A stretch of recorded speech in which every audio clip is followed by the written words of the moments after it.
In the sprawling hill country of Texas, Barrett Langford owns more land than most men can dream of. After his wife's passing 3 years ago, this wealthy rancher decides it's time to find a new bride. But not just any woman will do.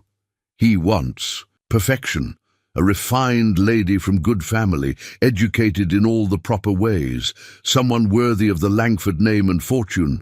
Word spreads across the state, and soon his grand ranch house fills with the most eligible women money can attract. Each one more polished than the last, each one eager to claim the title of Mrs. Langford.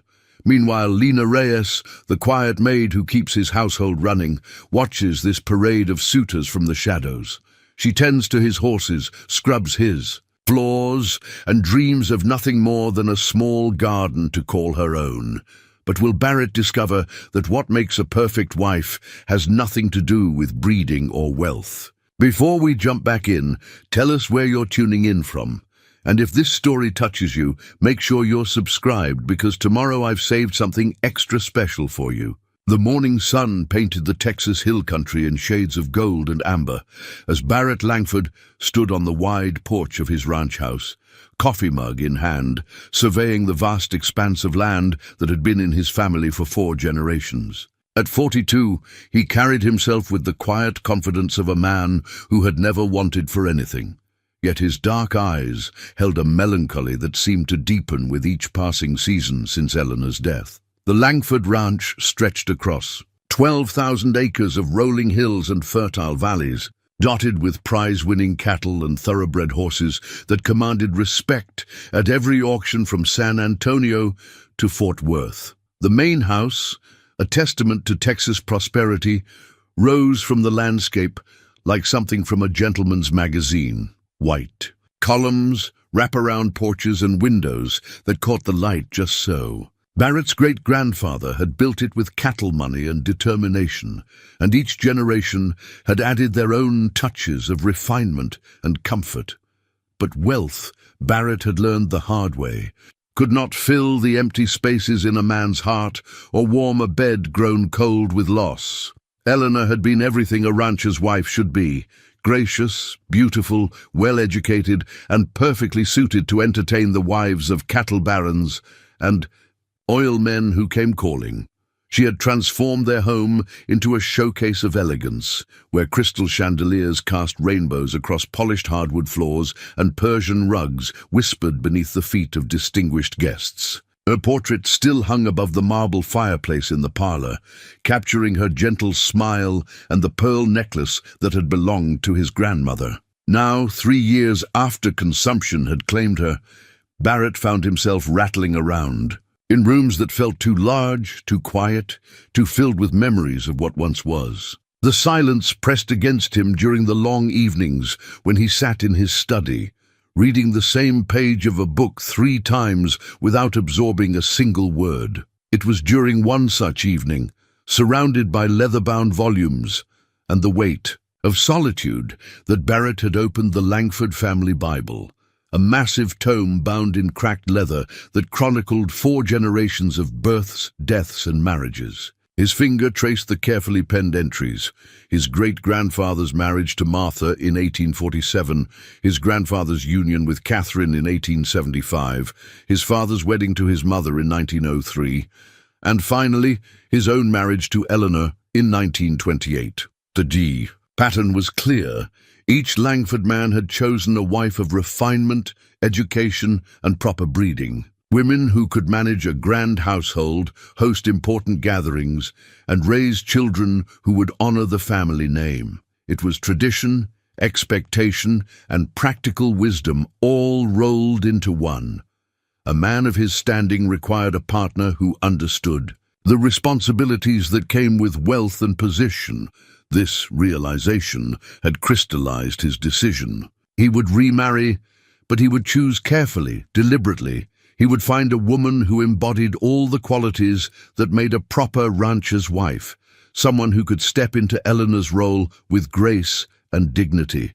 While Barrett contemplated his future in the grand rooms upstairs, Lena Reyes moved through the house like a quiet shadow, tending to tasks that kept the great estate running smoothly. At 28, She possessed an understated beauty that went largely unnoticed, dark hair pulled back in a simple bun, warm brown eyes that missed nothing, and hands that were strong from years of honest work. Lena had come to the ranch 5 years ago, shortly after her father's death, had left her family's small farm in foreclosure. Barrett's previous housekeeper, Mrs. Patterson, had taken pity on the quiet young woman and hired her as an assistant. When Mrs. Patterson retired 2 years later, Lena had naturally assumed the full responsibilities of managing the household. She knew every corner of the grand house, which floorboards creaked in the early morning, how to coax the temperamental, stove in the kitchen to perfect heat, where dust gathered despite her careful attention. She understood the rhythms of Barrett's days. Coffee at dawn on the porch, breakfast at 7 sharp, business meetings in his study during the afternoon, and solitary dinners that grew cold while he stared out the window. What Barrett didn't realize was how carefully Lena observed him during these quiet moments. She saw past the confident exterior to the loneliness that had settled around him like morning fog.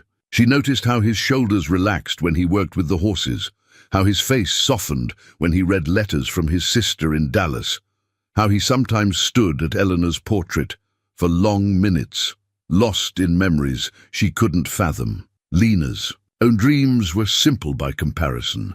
She had grown up helping her mother tend a small garden behind their modest farmhouse, learning the names of herbs and flowers, understanding which plants thrived in Texas soil and which needed extra care.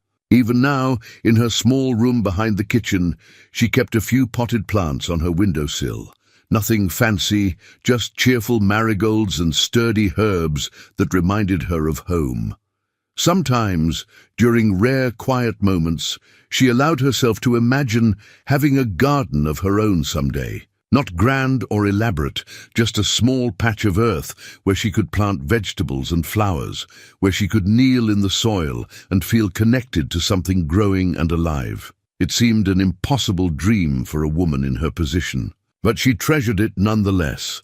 As evening shadows lengthened across the ranch, Barrett closed the family Bible and made his decision. Tomorrow, he would begin the process of finding his new bride. He would place advertisements in the finest newspapers across Texas, seeking a woman of quality and refinement who could take her place beside him as mistress of the Langford Ranch. Downstairs, Lena finished her evening tasks and prepared for another day of service, unaware that everything was about to change. The next morning brought a crisp clarity to Barrett's resolve. After a breakfast of eggs and bacon that Lena had prepared with her usual quiet efficiency, he settled into his study with pen and paper, determined to craft an advertisement that would attract the caliber of woman he sought. The study reflected the man who occupied it, rich mahogany paneling, shelves lined with books on ranching, business and literature, and a massive oak desk that had belonged to his father.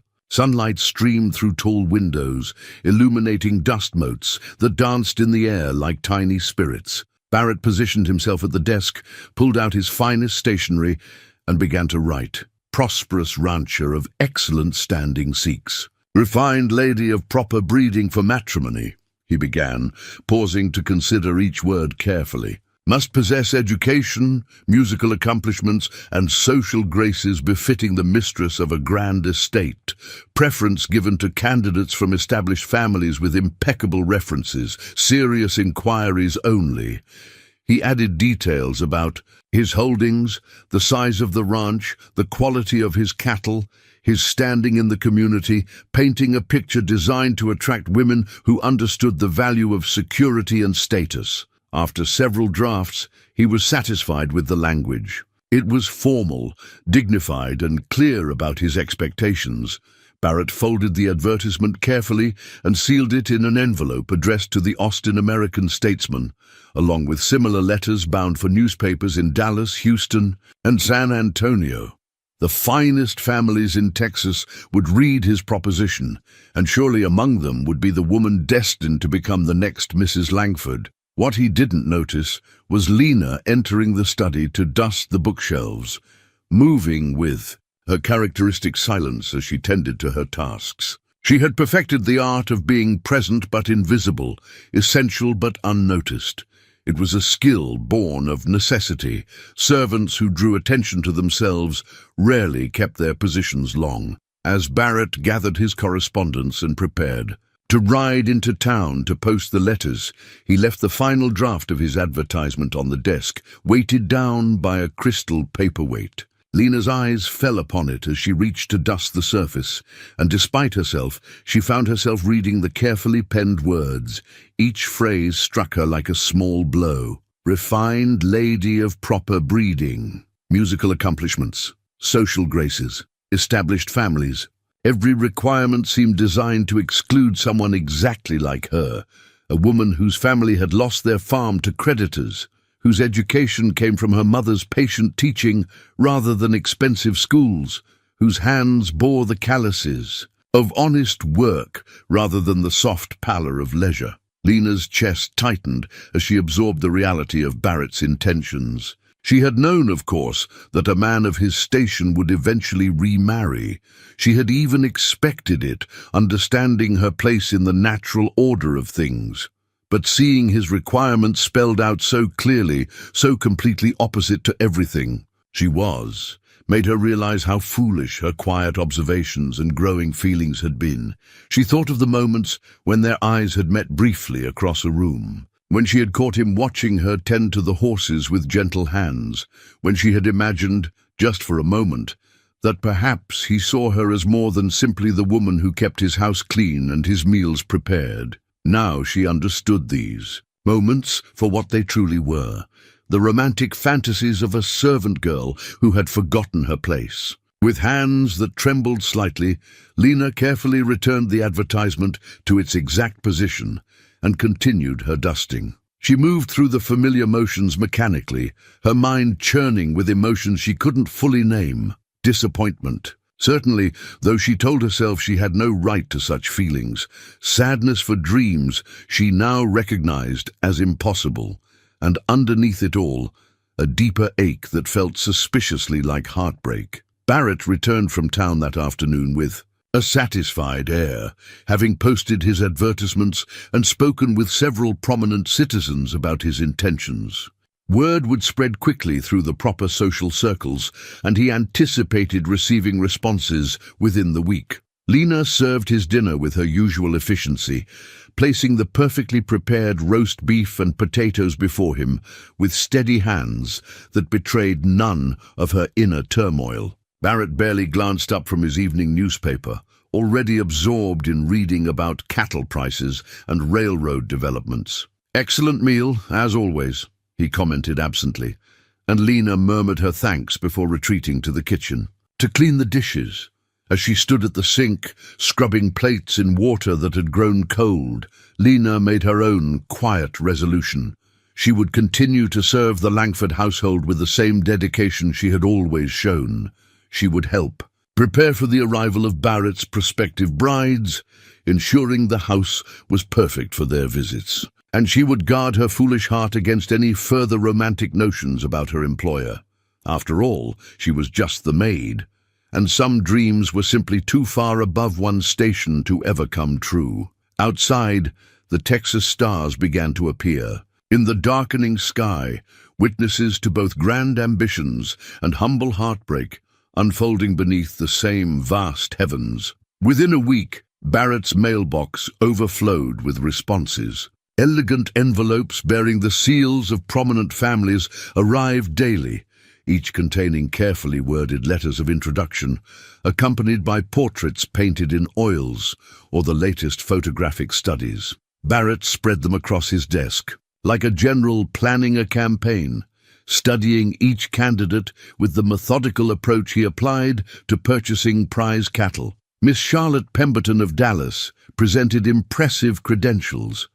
Daughter of a railroad magnate, educated at a prestigious finishing school in Virginia, accomplished at piano and French. Miss Victoria Ashworth from Houston boasted equally fine qualifications, with the added advantage of extensive travel throughout Europe and fluency in 3 languages. Miss Catherine Whitmore of San Antonio came recommended by no less than 5 society matrons who vouched for her refinement and domestic skills. Barrett scheduled the first visits carefully, spacing them to allow proper attention to each candidate while maintaining the dignity befitting such an important decision. The first to arrive would be Miss Pemberton, whose letter had impressed him with its elegant penmanship and thoughtful composition. On a bright Thursday morning, Barrett stood on his front porch watching a fine carriage approach through the gates of his ranch. The vehicle was clearly expensive, polished black lacquer with brass fittings that gleamed in the sunlight, pulled by a matched pair of bay horses that stepped with the precision of trained performers. Even from a distance, he could see this was a woman accustomed to the finest things in life. Miss Charlotte Pemberton emerged from the carriage like a vision from a ladies' magazine. She was perhaps 25, with golden hair arranged in the latest fashion and a traveling dress of deep blue silk that probably cost more than most people earned in a year. Her gloved hands moved with practiced grace as she adjusted her small hat and surveyed the ranch house with cool, appraising eyes. "Mr. Langford, I presume?" Her voice carried the cultivated accent of expensive education, each word precisely enunciated. "I am Miss Charlotte Pemberton. I trust my letter reached you in good order." Barrett stepped forward, removing his hat in a gesture his mother had drilled into him since childhood. "Miss Pemberton, welcome to the Langford Ranch. I hope your journey wasn't too taxing." "Not at all. Papa arranged for his finest carriage, and the roads were quite acceptable." She accepted his offered arm as they climbed the porch steps, her touch light and proper. "What a charming home you have. So rustic." Something in her tone suggested that rustic wasn't entirely a compliment, but Barrett chose to take her words at face value. He escorted her into the parlor, where afternoon light illuminated Eleanor's portrait and the carefully arranged furniture that spoke of wealth and refinement. Lena appeared in the doorway, carrying a silver tea service that had been polished. To mirror brightness, she moved with quiet efficiency, setting the elaborate tray on the mahogany side table and beginning to pour with steady hands. Barrett noticed how Miss Pemberton's eyes followed Lena's movements with the detached interest one might show watching a well-trained servant perform expected duties. "Thank you," Miss Pemberton said when Lena offered her a delicate china cup. But her gaze never quite focused on Lena's face.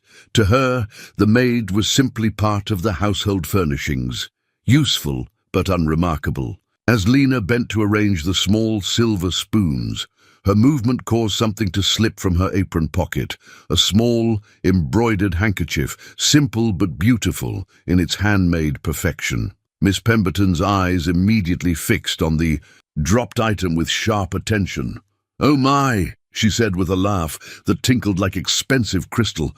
"Your girl seems to have dropped something." She made no move to help retrieve it, simply watching with amused detachment as Lena quickly bent to recover the handkerchief, her cheeks flushing with embarrassment. Barrett found himself studying the small drama with unexpected interest. The handkerchief was clearly Lena's own work.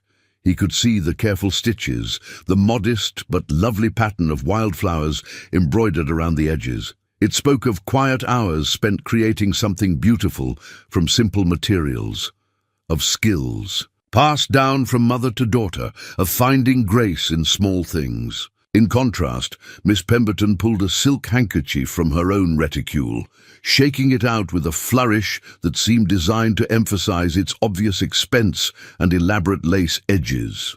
The gesture felt calculated, a subtle way of highlighting the difference between what money could buy and what simple craftsmanship could create. "I do hope the girl isn't too clumsy," Miss Pemberton said, settling back in her chair with practiced poise. "Proper household management is so important, don't you think, Mr. Langford? One simply cannot maintain standards if the staff doesn't understand their place." Lena finished her tasks and withdrew from the room with downcast eyes, leaving Barrett alone with his first potential bride. He should have been pleased. Miss Pemberton was everything his advertisement had requested. Beautiful, refined, clearly from an excellent family, and possessed of all the social graces appropriate to her station. Yet, as they began their formal conversation about her accomplishments and interests, Barrett found his attention wandering to the brief interaction he had just witnessed. Something about the way Miss Pemberton had dismissed Lena's small embarrassment, the casual cruelty of pointing out the dropped handkerchief, left him feeling oddly unsettled. "I studied piano at the conservatory," Miss Pemberton was saying, her voice carrying the practiced modulation of someone accustomed to being the center of attention. "Perhaps you would enjoy hearing me play after dinner? I've mastered several pieces by Chopin that are considered quite challenging." "That would be delightful," Barrett replied, though his mind kept returning to the contrast between the two handkerchiefs, one representing wealth and status, the other humble craftsmanship and personal care. Miss Pemberton continued her recitation of accomplishments, her fluency in French, her extensive reading of classical literature, her skill at watercolor painting. Each achievement was real and impressive, yet something about the way she presented them felt like items being checked off a list rather than genuine expressions of passion or interest. When the conversation turned to ranch life, Miss Pemberton's responses became more careful, more calculated. She spoke of the importance of entertaining properly, of maintaining social connections with the right families, of ensuring that a ranch's reputation extended beyond mere financial success to encompass cultural refinement. A woman's influence in such matters cannot be underestimated, she said, sipping her tea with practiced elegance. The wife of a prominent rancher has a responsibility to elevate the entire community's standards. Social leadership, you might say. Barrett nodded appropriately, recognizing the truth in her words. This was exactly the kind of thinking he had expected from a suitable bride. An understanding of the broader social responsibilities that came with wealth and position. Yet something felt hollow about the conversation, as if they were discussing a business arrangement rather than a marriage. As the afternoon wore on, Barrett became increasingly aware of small details that hadn't troubled him during his correspondence with Miss Pemberton. The way she seemed to catalogue the furnishings and artwork with appraising eyes, how she asked pointed questions about the size of his holdings and the extent of his investments, the subtle manner in which she positioned herself in the most flattering light, both literally and figuratively. When Lena returned to collect the tea service, Miss Pemberton barely acknowledged her presence, continuing her conversation without pause. Barrett found himself watching Lena's quiet efficiency, the careful way she handled the delicate china, the unobtrusive grace with which she managed her tasks. Still, he reminded himself, this was exactly the kind of discerning nature a mistress of a grand estate would need to possess. Miss Pemberton was everything he had asked for, and more. If something felt missing, it was likely his own unrealistic expectations, not any fault in this accomplished young woman. Accomplishments and interests, Barrett found his attention wandering to the brief interaction he had just witnessed. Something about the way Miss Pemberton had dismissed Lena's small embarrassment, the casual cruelty of pointing out the dropped handkerchief, left him feeling oddly unsettled. Still, he reminded himself, this was exactly the kind of discerning nature a mistress of a grand estate would need to possess. Over the following weeks, the Langford Ranch transformed into something resembling a grand social experiment. Barrett had extended invitations to 6 of the most promising candidates, and they arrived in waves of silk, perfume, and barely concealed ambition. Each woman brought her own strategy for capturing the wealthy rancher's attention, and the house buzzed with an energy that felt both exciting and exhausting. Miss Victoria Ashworth arrived on a Tuesday morning in a carriage even more elaborate than Miss Pemberton's, accompanied by her personal maid, and enough luggage to suggest she planned an extended campaign. She was a striking redhead with emerald eyes and a laugh that carried through the house like music. Within hours of her arrival, she had charmed Barrett with stories of her travels through Italy and France, demonstrating her fluency in both languages while serving tea with continental flair. "I find that travel broadens one's perspective so wonderfully," she said, adjusting the magnificent pearl necklace that graced her throat. A gift from her late grandmother, she explained, though Barrett couldn't help noticing how perfectly it complemented her green silk dress. "A woman of breeding should understand the wider world, don't you think? It makes for such interesting conversation at dinner parties." Miss Catherine Whitmore took a different approach entirely. Where Miss Pemberton emphasized social graces and Miss Ashworth showcased worldly sophistication, Miss Whitmore positioned herself as the practical choice. She arrived with letters of recommendation from prominent cattle ranchers' wives, testimonials to her skills in household management and her understanding of ranch life. "I've overseen the operation of my father's estate since Mother's passing," she informed Barrett during their first formal conversation. 12 servants, entertaining for 60 guests, managing household accounts down to the penny. "I understand that a rancher's wife must be more than ornamental. She must be a true partner in the enterprise." By the third week, Barrett found himself caught in an elaborate dance of courtship that felt increasingly choreographed. Each morning brought carefully planned encounters, Miss Pemberton playing intricate piano pieces in the parlor, Miss Ashworth reading French poetry aloud in the garden, Miss Whitmore demonstrating her knowledge of cattle breeds during tours of the ranch. Each woman seemed determined to prove she possessed exactly what Barrett had advertised for, performing their qualifications like actors in a well-rehearsed play. The competition between them was subtle but unmistakable. Miss Pemberton made pointed comments about the importance of natural refinement versus acquired polish. Miss Ashworth casually mentioned the size of her father's railroad holdings and the influential connections such wealth provided. Miss Whitmore spoke often of practical skills and the value of a wife who understood the realities of ranch management rather than mere social display. Throughout this elaborate courtship ritual, Lena moved through the house like a ghost. Her workload had tripled with the arrival of the guests. Additional meals to prepare, rooms to clean, clothes to launder and press, endless tea services and social gatherings to orchestrate. She rose before dawn and worked until well past midnight, ensuring that every detail met the exacting standards the situation demanded. Barrett's potential brides treated her with the casual indifference reserved for useful furniture. They issued commands without please or thank you, criticized the temperature of bathwater or the pressing of a dress without considering that Lena was doing the work of 3 servants. When Miss Ashworth's pearl necklace went missing for several hours, she immediately accused Lena of theft, demanding that Barrett search the maid's quarters before the jewelry was eventually found tangled in Miss Ashworth's own travel bags. "One simply cannot be too careful with servants," Miss Ashworth explained, without a trace of embarrassment at her false accusation.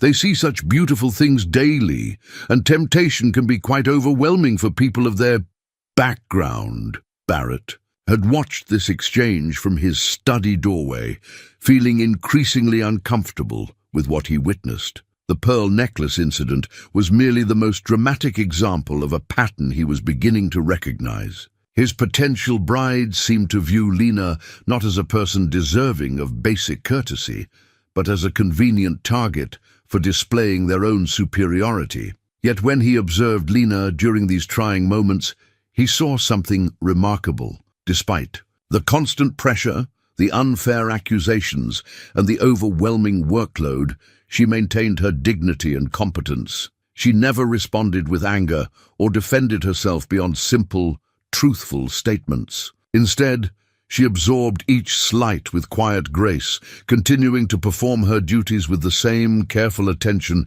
she had always shown. One evening, as Barrett sat in his study reviewing cattle breeding records, he became aware of soft humming coming from the kitchen. Rising quietly, he moved toward the sound and found Lena working by lamplight, kneading bread dough for the next day's breakfast. Her sleeves were rolled up, revealing arms made strong by honest work, and her dark hair had escaped its pins to frame her face in soft tendrils. She hummed an old Mexican lullaby her mother had taught her, the melody threading through the kitchen like a gentle blessing. Her hands worked the dough with practiced rhythm, and Barrett found himself mesmerized by the simple beauty of the scene, a woman creating something nourishing and necessary, finding music in the midst of labor. When she noticed him in the doorway, Lena stopped humming abruptly, her cheeks flushing with embarrassment. "I'm sorry, Mr. Langford. I didn't realize I was being so loud." "Please don't apologize," Barrett said, stepping into the warm circle of lamplight. "That was a beautiful song. I've never heard it before. My mother used to sing it when she baked," Lena explained, her voice soft with memory. "She said bread needed music to rise properly." Something in her gentle explanation touched Barrett in a way that all the accomplished performances of his potential brides had not. Here was authenticity without calculation, beauty without artifice, wisdom passed down through generations of women who understood that creating a home required both skill and love. "Your mother sounds like a wise woman," he said. She was. Lena's eyes grew distant. "She taught me that there's dignity in honest work, that we honor God by doing our best, no matter what the task." Barrett found himself wishing he could extend this conversation, but the impropriety of a wealthy rancher talking intimately with his maid was too obvious to ignore. Instead, he simply nodded and withdrew to his study, leaving Lena to her bread and her lullabies. As he returned to his paperwork, Barrett realized that the simple scene in the kitchen had affected him more deeply than all the elaborate entertainments his suitors had provided. But such thoughts were dangerous territory for a man in his position, and he firmly redirected his attention to the business at hand. The encounter in the kitchen marked a subtle shift in Barrett's awareness, though he tried to convince himself otherwise. Over the following days, he found his attention drawn to moments he had previously overlooked. The quiet efficiency with which Lena managed the increasingly complex household, the gentle way she spoke to the horses when she thought no one was watching, the small acts of kindness she showed to the ranch hands who brought news from the outer pastures. It was during one of these unguarded observations that Barrett discovered something that surprised him. He had retreated to his study after a particularly trying afternoon of formal conversation with Miss Whitmore about the proper management of household budgets, when movement in the garden caught his eye. Through his window, he could see Lena kneeling beside a patch of earth near the kitchen door, her work dress protected by a worn apron. She was tending to a small collection of plants, herbs and wildflowers that had somehow found their way into neat rows, despite the chaos of recent weeks. Barrett watched as she carefully watered each plant, her movements gentle and purposeful. When she reached a struggling rosebush that had been neglected since Eleanor's death, she spent extra time loosening the soil around its base and speaking to it in soft, encouraging tones. "There now," he heard her murmur through the open window. "You just need a little attention, don't you?" "We all do." What struck Barrett most was not the small garden itself, but the expression of pure contentment on Lena's face as she worked. Here, away from the demands of his potential brides and the pressures of her overwhelming duties, she seemed to find a peace that none of the elaborate entertainments in his parlor had managed to create. Later that evening, Barrett made his way to his study to review some contracts when he noticed something unusual on his desk. Beside his leather-bound ledger sat a small object he hadn't placed there, a delicately carved wooden bird, no larger than his thumb. The craftsmanship was remarkable, despite its humble materials, with tiny feathers etched into the soft wood, and eyes that seemed almost alive. He picked up the carving, turning it over in his hands. The wood was smooth from careful sanding, and he could see the marks where a sharp knife had patiently shaped each detail. It was beautiful in its simplicity, a work of art created not for display or sale, but for the pure joy of making something lovely from ordinary materials. Barrett found himself wondering who had made it and why it had appeared on his desk. The answer came the next morning when he saw Lena dusting the study shelves, her movements careful around his papers and books. She glanced at the wooden bird with unmistakable recognition, and he realized she must have seen him working on it. During quiet evening hours, when his official duties were finished, "This is remarkable workmanship," he said, holding up the carving. "Do you know who made it?" Lena's cheeks colored slightly. Yes, sir. I saw you carving it some evenings. When I came to bank the fire, I thought perhaps you'd like it on your desk, but if it's presumptuous of me, you've seen me carving." Barrett was genuinely surprised. He had thought his evening hobby was private, something he did in solitude when the pressures of ranch management and social obligations became too heavy. "I didn't mean to intrude," Lena said quickly. "It's just that when I come to tend the fire, I sometimes see you working by lamplight. You look so peaceful when you're creating something beautiful." Her observation touched something deep within Barrett. Few people had ever seen past his role as wealthy rancher and community leader to recognize the man who found solace in simple craftsmanship. Eleanor had never shown interest in his whittling, considering it an undignified hobby for a man of his standing. "I started carving when I was young," he found himself explaining. "My grandfather taught me. He said a man's hands needed to create as well as acquire." "He sounds wise," Lena said softly. "My father used to say something similar about working with wood. He made furniture for our little house. Nothing fancy, but everything was made with love." The conversation felt dangerously intimate, crossing boundaries that Barrett knew he should maintain. Yet something about Lena's understanding of his need to create, her recognition of the peace it brought him, made him reluctant to end the moment. "I should let you continue your work," he said finally, though he made no move to leave the study. "In course, sir." But Lena hesitated at the doorway, turning back with a shy smile. "The bird is lovely. I hope you'll keep carving. The world needs more beautiful things in it." After she left, Barrett sat holding the wooden bird, thinking about her words. In all the elaborate discussions with his potential brides about art and culture, none had recognized his personal need to create. They spoke of appreciating beauty as consumers, not as people who understood the deep satisfaction of bringing something new into existence with their own hands. That afternoon, while Miss Pemberton entertained the group with a complex piano sonata, Barrett found his mind wandering to the conversation in his study. Through the parlor window, he could see Lena hanging laundry on the line behind the house, her movements efficient but graceful as she transformed a mundane chore into something almost dance-like. The contrast between the two scenes struck him powerfully.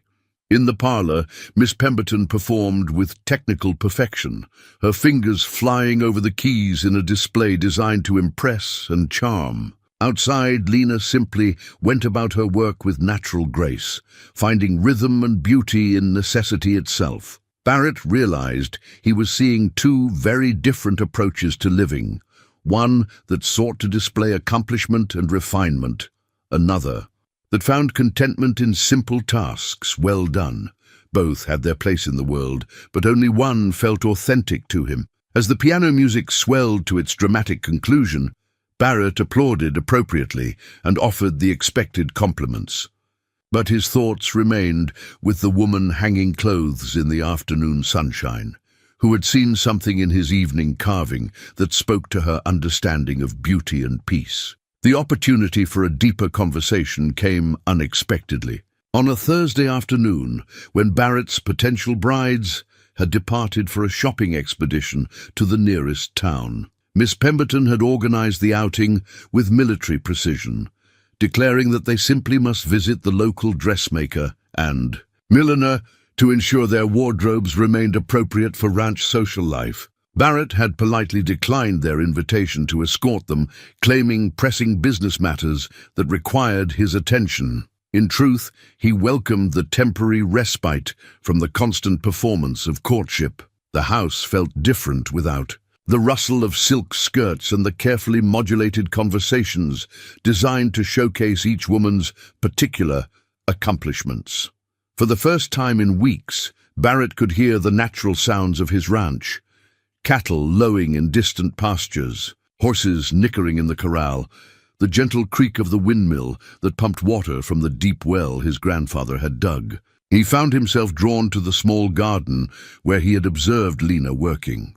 The afternoon sun cast long shadows across the carefully tended plants, and he could see evidence of her patient care in every thriving herb and flower. The struggling rosebush had responded to her attention with new growth, tiny buds promising future blooms. Lena was there, kneeling beside a row of tomato plants, gently tying their growing stems to wooden stakes she had fashioned from scraps of lumber. She worked with the focused concentration of someone who understood that small acts of care could mean the difference between abundance and failure. "Your garden is flourishing," Barrett said, announcing his presence so as not to startle her.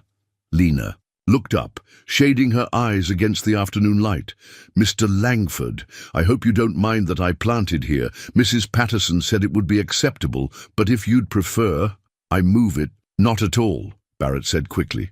"Eleanor always intended to have a kitchen garden, but somehow other priorities took precedence. I'm glad to see the space finally serving its purpose." He settled onto a wooden crate that someone had placed nearby, clearly used as a makeshift seat during garden work. The informality felt strange but welcome after weeks of formal parlor conversations. "My mother always said that land wants to give life," Lena said, returning to her work with the tomatoes. "You just have to listen to what it needs and provide what you can." "Wise advice. Do you miss having your own land to tend?" Lena's hands stilled for a moment. "Every day. But I'm grateful for this small space. It reminds me of home." Something in her voice prompted Barrett to ask, "Tell me about your family's farm. What was it like?" "Small," Lena said with a gentle smile. "Nothing like this grand place, just enough acres to grow what we needed and a little extra to sell at market. Papa raised a few head of cattle and Mother kept chickens. I had my own little plot where I grew vegetables and flowers all mixed together, much to Mother's amusement." Mixed together? Most people keep vegetables and flowers separate, but I liked the way they looked together. Bright marigolds next to green beans, morning glories climbing over the bean poles, herbs scattered throughout. Papa said my garden looked like a crazy quilt, but it produced more food than any neat, orderly plot had a right to, Barrett found, himself genuinely curious about this unconventional approach. How did that work? The flowers attracted bees for pollination, and some of them kept harmful insects away from the vegetables. The different plants helped each other grow stronger. Lena's voice grew animated as she spoke about something she clearly loved. Nature doesn't organize itself into neat rows, so why should a garden? The philosophy struck Barrett as both practical and profound. Here was someone who understood that beauty and utility could enhance each other rather than competing for space. "I would have liked to see that garden," he said. "It was nothing fancy," Lena replied, but her eyes held the warmth of cherished memory. Just a place where things grew together in harmony. They sat in comfortable silence for a few minutes, watching a bee work its way methodically through the herb blossoms. Barrett realized this was the most relaxed he had felt in weeks. "What would you plant if you could have any garden you wanted?" he asked. Lena considered the question seriously. "I would want fruit trees, apple and pear, maybe a peach tree if the climate suited, vegetables for eating and preserving, herbs for cooking and healing, and flowers everywhere because life is hard enough without beauty to soften it." "That sounds like a perfect garden." "What about you?" Lena asked, then seemed to realize the presumption of her question. "I'm sorry, I don't mean to pry." "Please," Barrett said. "I'm enjoying this conversation more than any I've had in recent memory." Lena smiled, encouraged by his sincerity. "Do you have favorite plants or flowers?" Barrett had to think about it. No one had ever asked him such a question. "I suppose I've never considered it." Eleanor preferred formal gardens, geometric patterns, imported roses, everything precisely arranged. I admired them, but they never seemed to invite lingering. But what draws your eye when you're riding across your land? What makes you slow your horse to look more closely? The question revealed how little Barrett had considered his own preferences separate from social expectations. "Wildflowers," he said after a moment, "the ones that bloom along the creek beds in spring.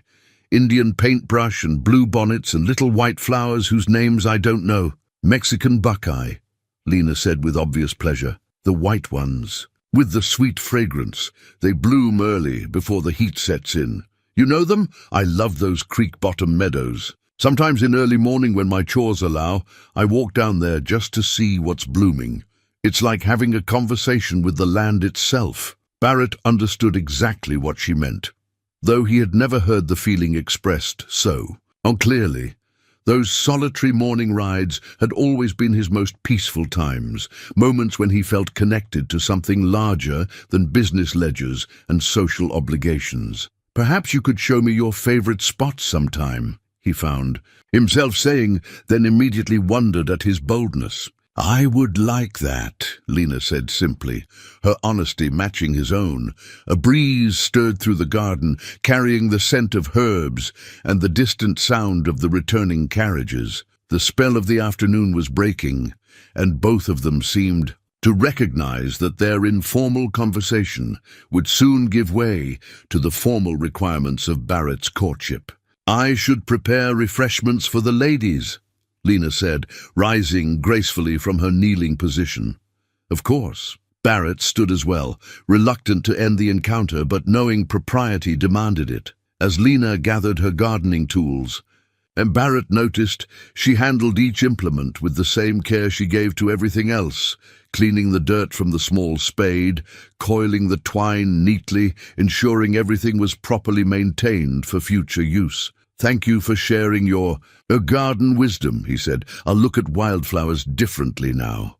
"Thank you for asking about it," Lena replied. "It's been a long time since anyone wanted to hear about such simple things." As she walked toward the house, Barrett remained in the garden for a few more minutes, absorbing the peace of the space she had created. For the first time since beginning his search for a bride, he found himself questioning whether what he thought he wanted was truly what would make him happy. Barrett's peaceful afternoon in the garden proved to be the calm before a particularly intense storm. Upon learning of his potential bride's return from town, he felt obligated to host a formal dinner party showcasing each woman's accomplishments. For several prominent neighbors, the event would serve multiple purposes, allowing his guests to display their social graces, demonstrating to the community his serious intentions regarding marriage, and providing him with the opportunity to observe how each candidate handled the responsibilities of hostessing. The preparation consumed 3 days of frenzied activity. Miss Pemberton took charge of the musical entertainment, arranging an elaborate program that would feature each woman's particular talents. Miss Ashworth coordinated the menu with input from her European travels, insisting on several courses that would demonstrate sophistication and worldly knowledge. Miss Whitmore supervised the table settings and floral arrangements, determined to prove her practical skills in household management. Throughout these preparations, Lena worked with quiet efficiency to bring their grand visions to life. She polished silver until it gleamed like mirrors, pressed linens to crisp perfection, and somehow managed to procure the exotic ingredients Miss Ashworth's menu required, despite the ranch's remote location. Barrett watched her navigate the competing demands and barely concealed rivalry among his guests with diplomatic grace, somehow satisfying each woman's particular requirements without allowing any to feel slighted. The evening of the dinner party. The Langford Ranch house blazed with light from every window.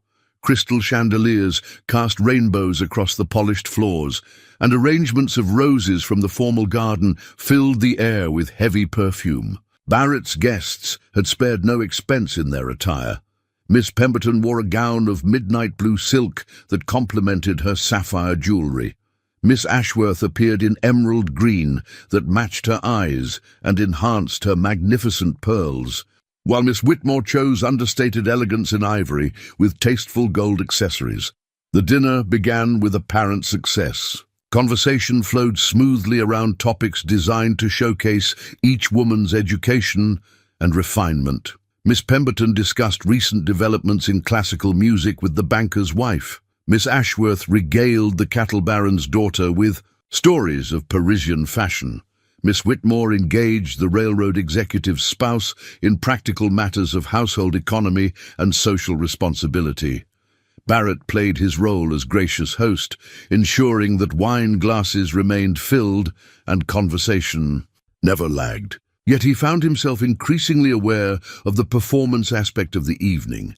Every comment seemed calculated for effect, every gesture designed to impress. Even the laughter felt rehearsed, timed for maximum social impact. The first crack in the evening's facade appeared during the fourth course, when Lena approached the table carrying a crystal serving bowl filled with glazed carrots. As she leaned forward to place the dish near Miss Ashworth, her sleeve briefly brushed against the woman's wine glass. The glass tipped, sending burgundy wine cascading across the white tablecloth and splashing onto Miss Ashworth's emerald gown. The accident was minor, easily cleaned and quickly forgotten under normal circumstances. But the tension and competition of the evening transformed it into something more significant. "You clumsy fool!" Miss Ashworth exclaimed, her cultivated composure vanishing in an instant. "Look what you've done to my dress. This gown cost more than you earn in a year." The dining room fell silent. Every eye turned toward the scene unfolding at the head of the table, where Lena stood frozen with the serving bowl still in her hands, her face flushed with mortification. "I'm so terribly sorry," Lena began, setting down the bowl and reaching for her napkin. "Please, let me help clean." "Don't touch it!" Miss Ashworth snapped, pushing back from the table with such force that her chair nearly toppled. "You've done quite enough damage already." Barrett watched the exchange with growing discomfort. He could see that the accident was exactly that. An unfortunate but innocent mishap of the type that occurred regularly in even the finest households. Yet, Miss Ashworth's reaction was disproportionate to the offence, revealing something ugly beneath her polished exterior. "Victoria, please," Miss Pemberton said with practiced diplomacy. "I'm sure it was unintentional. Perhaps if we—" "Unintentional?" Miss Ashworth's voice rose to a pitch that carried clearly to the kitchen. "Look at her. She can barely manage a simple serving task. How can we trust such incompetence in a proper household?" What happened next surprised everyone, including Barrett himself. Instead of apologizing further or withdrawing as protocol demanded, Lena straightened her shoulders and looked directly at Miss Ashworth with quiet dignity. "You're absolutely right," she said calmly. "I should have been more careful. However, if you would permit me, I know how to remove wine stains from silk without damaging the fabric. My mother taught me techniques that might save your beautiful dress." The offer was gracious, practical, and delivered without a trace of the defensiveness Miss Ashworth's attack deserved. It demonstrated both humility and competence, acknowledging the mistake while offering genuine assistance. Miss Ashworth stared at Lena for a long moment, her face cycling through expressions of anger, surprise, and something that might have been grudging respect. The room held its collective breath, waiting to see how she would respond to such unexpected grace under pressure. But before Miss Ashworth could reply, the crystal champagne glass at her place setting, perhaps loosened by her violent movement from the table, chose that moment to topple and shatter against her china plate. The sound rang through the dining room like a gunshot, and suddenly the focus shifted from wine stains to broken crystals scattered across expensive china. Barrett found himself studying the fragments of his grandmother's crystal while his guests fluttered with concern and offers of assistance. The glass had been part of a set that had graced Langford family celebrations for 3 generations, each piece treasured for its beauty and its history. Now it lay in pieces, destroyed not by honest accident, but by an outburst of temper over a minor mishap. In that moment, the symbolism struck him powerfully. The crystal represented the kind of perfection he thought he wanted. Beautiful, valuable, admired by all who saw it. But it was also fragile, requiring careful handling and constant vigilance to preserve. One moment of carelessness or strong emotion could destroy it completely. Meanwhile, Lena quietly swept up the crystal fragments with steady hands, her competence and grace undiminished by the evening's trials.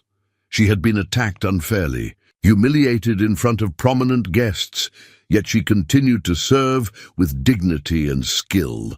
Her response to adversity revealed character that no amount of breeding or education could create.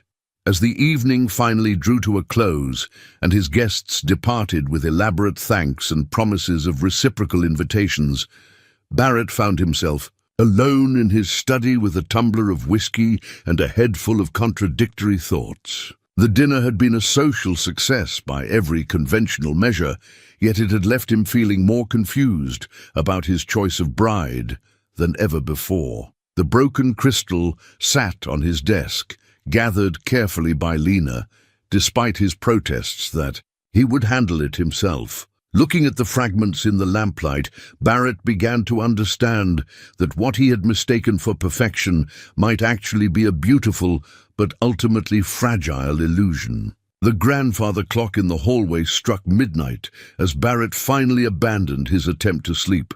The evening's events churned through his mind like a stubborn mill wheel, grinding the same thoughts over and over without resolution. The image of Miss Ashworth's twisted face, the sound of shattering crystal, and most persistently, the memory of Lena's quiet dignity in the face of public humiliation, all of it refused to settle into the orderly conclusions he desperately needed.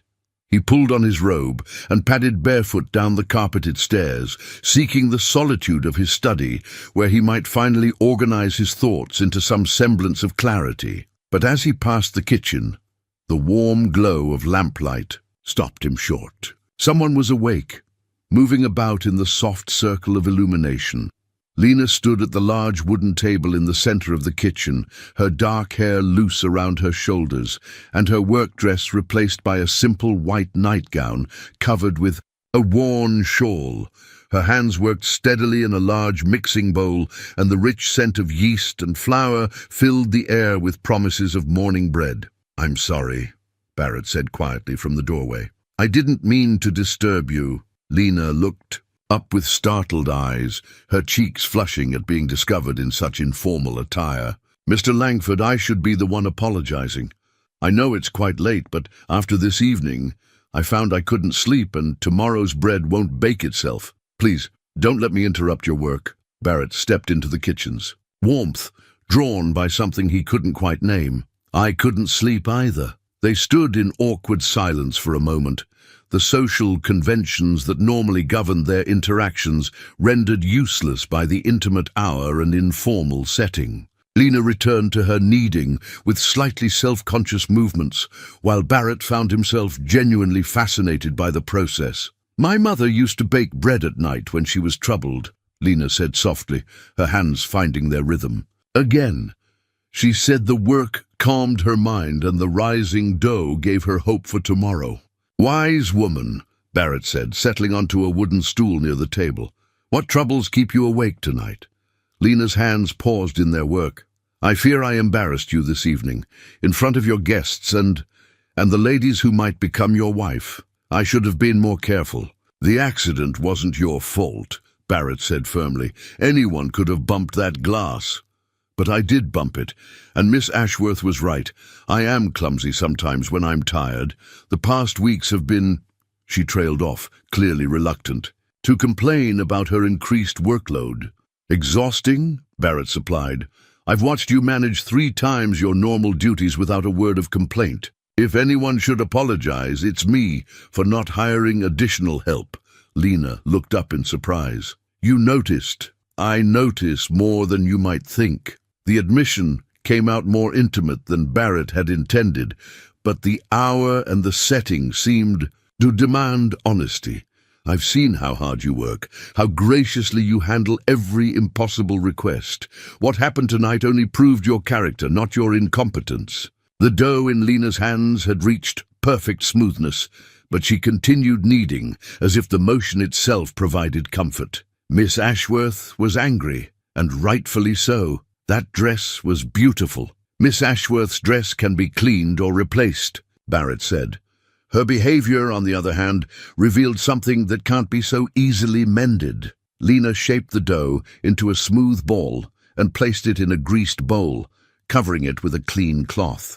The simple domestic ritual felt sacred in the lamplight, a small act of faith that tomorrow would bring fresh bread and new possibilities. "Would you like some coffee?" she asked. "I was about to make some for myself." Barrett knew he should decline, and returned to his room.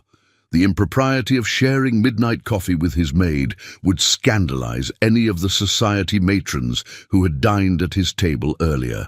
Yet something about Lena's quiet presence felt more genuine than any conversation he'd had in weeks. "I'd like that very much," he said. Lena moved about the kitchen with efficient grace, grinding coffee beans and setting the pot to brew on the still warm stove. She cut thick slices from yesterday's bread and set out butter and honey, creating a simple feast from humble ingredients. "This is my favorite time of day," she said, as they waited for the coffee to brew. "When all the work is done and the house is quiet, it feels peaceful." "I understand that feeling," Barrett said. "Some of my best thinking happens in these quiet hours. Is that when you do your carving?" The question caught him off guard. They had never discussed his evening hobby beyond their brief conversation in the study. "How did you know about that?" "I see the light in your study window from my room," Lena explained, pouring coffee into 2 mismatched cups. "Sometimes when I can't sleep, I notice you're still awake, and I've seen the wood shavings in the fireplace the next morning when I clean the grate." Barrett accepted the coffee gratefully, surprised by how much attention she paid to his habits. "It helps me think. There's something about creating something beautiful with your hands that clarifies the mind. My father felt the same way about his carpentry work. He said wood had its own wisdom. You had to listen to what it wanted to become, rather than forcing your own ideas upon it." They sat in comfortable silence, sipping coffee and sharing the simple bread. Barrett found himself studying Lena's face. In the lamplight, noting the intelligence in her dark eyes and the gentle curve of her mouth. Without the severe hairstyle her work required, she looked younger, softer, more approachable. "May I ask you something?" Lena said hesitantly. "Of course. Are you happy? With the courtship, I mean. Do any of the ladies make you feel content?" The question was deeply personal, perhaps inappropriate, but Barrett found himself wanting to answer honestly. "They're all accomplished women. Any man would be fortunate to marry one of them." "That's not what I asked." Barrett set down his coffee cup and considered his words carefully. "No," he said finally. "I'm not happy. I thought I knew what I wanted in a wife, but now I find myself questioning everything. What did you think you wanted? Refinement? Education? Social graces? Someone who could step into Eleanor's role and maintain the family's position in society." He paused, then added quietly, "Someone who looked good on paper. And now?" Barrett met her eyes across the simple wooden table. "Now I think I want something different entirely, someone genuine, someone who finds joy in simple things and treats all people with kindness, someone who understands that a home should be a place of peace, not performance." The words hung in the air between them, loaded with implications neither quite dared to acknowledge. Lena's cheeks colored slightly, but she didn't look away. "I should probably let you get some rest," Barrett said reluctantly, though he made no move to rise from his seat. "Probably," Lena agreed, but she didn't move either. They sat in the golden circle of lamplight, surrounded by the scents of rising bread and fresh coffee, while the rest of the world slept. For this brief moment, the barriers between wealthy rancher and humble maid seemed less important than the simple human connection they had discovered in the quiet hours of night. Outside, the first faint hint of dawn touched the eastern horizon. promising a new day with all its complications and social requirements. But for now, in the warm sanctuary of the midnight kitchen, Barrett felt more at peace than he had in months. The week following the disastrous dinner party brought a flurry of activity as Barrett's courtship entered its final phase. Social expectations and family pressure demanded that he make a decision soon. His prolonged bachelorhood was becoming a subject of speculation throughout the county, and several of his potential brides had begun receiving other offers of marriage. Barrett found himself in his study on a grey Thursday morning, surrounded by letters, portraits, and detailed notes about each candidate's qualifications. The methodical approach that had served him well in cattle breeding and business negotiations felt increasingly inadequate when applied to matters of the heart. Yet he persisted in trying to organize his thoughts logically. After much deliberation, he had narrowed his choice to 3 finalists: Miss Charlotte Pemberton, Miss Victoria Ashworth, and Miss Catherine Whitmore. Each represented a different aspect of what society considered an ideal rancher's wife, and each possessed qualities that would enhance the Langford family's standing in the community. In his desk drawer lay Eleanor's silver locket, the one she had worn on their wedding day and treasured throughout their brief marriage. Inside, a tiny portrait of Eleanor herself gazed out with the gentle smile that had first captured his heart. Barrett had been considering which of his remaining candidates should receive this precious family heirloom as an engagement gift, a gesture that would symbolize not just his choice of bride, but his commitment to continuing the Langford legacy. Miss Pemberton remained the most traditionally accomplished candidate. Her musical skills were undeniable, her social connections impeccable, and her understanding of proper etiquette flawless. She would grace any drawing room with elegance and could be trusted to handle the complex social obligations that came with being a prominent rancher's wife. Yet Barrett found their conversations increasingly predictable, following well-worn paths of acceptable topics without ever touching on anything genuinely personal or revealing. Miss Ashworth brought worldly sophistication and valuable family connections in the railroad industry. Her travels had given her a cosmopolitan perspective that would impress visiting dignitaries and business associates. However, the wine incident had revealed a temperament that concerned Barrett. Her treatment of Lena had shown a casual cruelty that suggested how she might behave toward anyone she considered beneath her station. Miss Whitmore offered practical competence and genuine understanding of ranch life. She had grown up managing a large household and understood the realities of agricultural business in ways the other candidates did not. Her approach was refreshingly direct, without pretense or artificial refinement. Yet Barrett wondered if their partnership would become merely a business arrangement, efficient but lacking in the deeper emotional connection he had hoped to find. As he sat weighing these considerations, Barrett became aware of voices in the hallway outside his study. The 3 women were engaged in what sounded like casual conversation, but their words carried clearly through the partially open door. "Really, Charlotte, you must see that your musical accomplishments, while charming, hardly qualify you to manage an enterprise of this magnitude," Miss Whitmore was saying with brittle politeness. "A ranch wife needs practical skills, not parlor entertainment."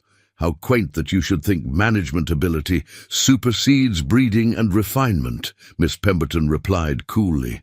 "Surely Mr. Langford understands that his wife's primary role will be social leadership, not bookkeeping." "Social leadership requires more than playing piano and speaking French," Miss Ashworth interjected. "One needs connections, influence, the ability to move in sophisticated circles. Local society matrons are hardly equipped to guide a man of Barrett's standing." Barrett found himself listening with growing discomfort as the conversation continued. Each woman systematically dismissed the other's qualifications while promoting her own advantages. What struck him most forcefully was how they spoke of marriage to him as if it were a business acquisition. a strategic alliance designed to advance their own positions rather than create a partnership based on mutual affection and respect. Of course, we all understand the unfortunate reality of his current household arrangements, Miss Ashworth continued with obvious distaste. That Mexican girl simply must go. She's entirely too familiar with her betters, and after that embarrassing display at dinner, keeping her would reflect poorly on any new mistress of the house. Absolutely, Miss Pemberton agreed. A proper lady's maid from back east would be essential, someone who understands her place and maintains appropriate boundaries. The entire staff will need restructuring, Miss Whitmore added pragmatically. Most of these ranch hands have been here too long and grown too comfortable with informality. A wife needs servants who respect authority. Barrett felt his jaw tighten as he listened to them casually discuss dismissing Lena and reorganizing his household to suit their preferences. They spoke of people who had served his family faithfully for years, as if they were inconvenient furniture to be replaced at will. The conversation moved on to other topics, which guest rooms would need redecorating, how the parlor might be rearranged to better showcase musical performances, whether the dining room was adequate for the kind of entertaining they envisioned. Each suggestion involved erasing some trace of Eleanor's influence or Barrett's personal preferences in favor of their own vision of what the Langford Ranch should become. Barrett quietly closed his study door and returned to his desk, but concentration proved impossible. The silver locket seemed to reproach him with Eleanor's gentle smile, reminding him of how different his first marriage had been. Eleanor had never spoken of changing his household or dismissing his staff. She had accepted his life as she found it and worked to enhance rather than replace what already existed. More disturbing was the casual assumption that Lena should be dismissed simply because she had become too familiar. Barrett realized that what they saw as inappropriate familiarity, he had come to value as genuine human connection. Lena's ability to speak honestly, to see past his wealth and position to the man beneath, had become precious to him in ways he was only beginning to understand. He opened the locket and studied Eleanor's portrait more carefully than he had in months. What would she think of his current situation? Eleanor had possessed genuine kindness. She would never have suggested dismissing a faithful servant for minor infractions or treated anyone with the casual cruelty he had witnessed from his current candidates. The realization struck him with uncomfortable clarity. None of his three finalists possessed the essential quality that had made Eleanor truly special, a generous heart that treated all people with dignity and respect. They might enhance his social standing and manage his household efficiently, but they would not create the kind of home where peace and genuine happiness could flourish. Barrett closed the locket with a decisive snap and locked it back in his desk drawer. Whatever decision he made about marriage, it would not be based solely on social expectations or family tradition. He owed it to Eleanor's memory, to his own happiness, and perhaps most importantly, to the woman he eventually married, to choose, with his heart as well as his head. Outside his window, he could see Lena hanging laundry on the line, her movements graceful and efficient as she transformed a mundane chore into something almost dance-like. The sight filled him with a complex mixture of emotions he wasn't quite ready to examine, but one thing had become clear. The conversation he had just overheard had helped him understand exactly what kind of woman he did not want to marry. The discovery came on a rain-soaked Tuesday afternoon when the house felt particularly oppressive under grey skies and the weight of unresolved decisions. Barrett had retreated to the stables to check on a mare approaching foaling, seeking refuge from the increasingly tense atmosphere among his three remaining candidates. Each woman seemed to sense that a final choice was imminent, and their competition had taken on an edge that made ordinary conversation feel like navigating a minefield. Meanwhile, in the house, Miss Pemberton had been searching for her missing. embroidery scissors, when she discovered something that changed everything. Hidden beneath a loose floorboard in the small storage room where Lena kept her cleaning supplies, she found a carefully folded piece of paper that bore Barrett's name in Lena's careful handwriting. The letter had never been sent. Indeed, it had never been intended for anyone's eyes but the writer's own. It was the kind of outpouring that comes from a heart too full to contain its feelings any longer, written during one of those sleepless nights when emotion overwhelmed prudence. Miss Pemberton unfolded the paper with trembling hands, her pulse quickening as she realized what she had discovered. The words were simple but devastating in their honesty. "My dear Mr. Langford," the letter began, "I know I have no right to write these words, and I pray you will never read them. But my heart is so full of feelings I cannot express that I must put them somewhere, even if only on paper to be burned when dawn comes." The letter continued with careful penmanship that spoke of long practice and deep thought. "I have watched you these past months as you seek a wife worthy of your position, and I have seen the loneliness in your eyes that no amount of accomplished conversation seems to ease. I wish I could tell you that what you seek is not found in musical accomplishments or social graces, but in the simple meeting of two hearts that understand each other." Lena had written of their conversation in the garden, of her appreciation for his wood carving, of the way his face changed when he spoke of wildflowers or worked with the horses. She had described seeing past his wealth and position to the gentle man who needed someone to understand his quiet nature rather than change it. "I know I am only your maid," the letter concluded, "and that my feelings are inappropriate and impossible, but if I could have one wish, it would be that you might find someone who sees you as I do, not as a wealthy rancher to be conquered, but as a good man deserving of love that asks nothing more than the chance to make you truly happy." Miss Pemberton read the letter twice, her initial shock giving way to calculating fury. Here was ammunition that could destroy her most dangerous rival. Not one of the other accomplished ladies, but the servant who had somehow captured Barrett's attention without anyone realizing the extent of her presumption. She found Miss Ashworth and Miss Whitmore in the parlor, engaged in forced conversation over afternoon tea. Without preamble, she placed the letter on the table between them. "I believe we have been overlooking the most serious threat to our interests," she announced with brittle satisfaction.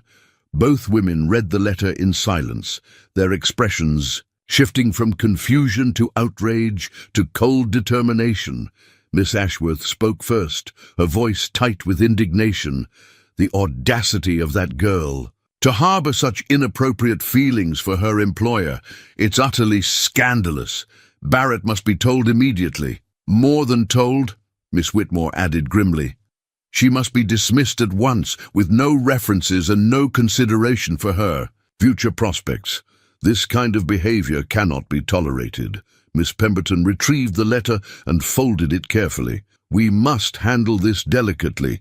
If we simply present Barrett with accusations, he might dismiss our concerns as petty jealousy. But if he were to discover her inappropriate feelings himself, what do you propose?" Miss Ashworth asked. "A confrontation. We arrange for Barrett to overhear us questioning her about these feelings. Once she's forced to admit the truth, he'll have no choice but to send her away. No decent man could keep a servant who has overstepped such fundamental boundaries." Miss Whitmore nodded approvingly. "It would also demonstrate our concern for maintaining proper household standards. Exactly the kind of vigilance he should expect from his future wife." The three women spent the remainder of the afternoon planning their strategy with military precision. They would wait until evening, when Barrett typically reviewed his accounts in the study adjacent to the kitchen.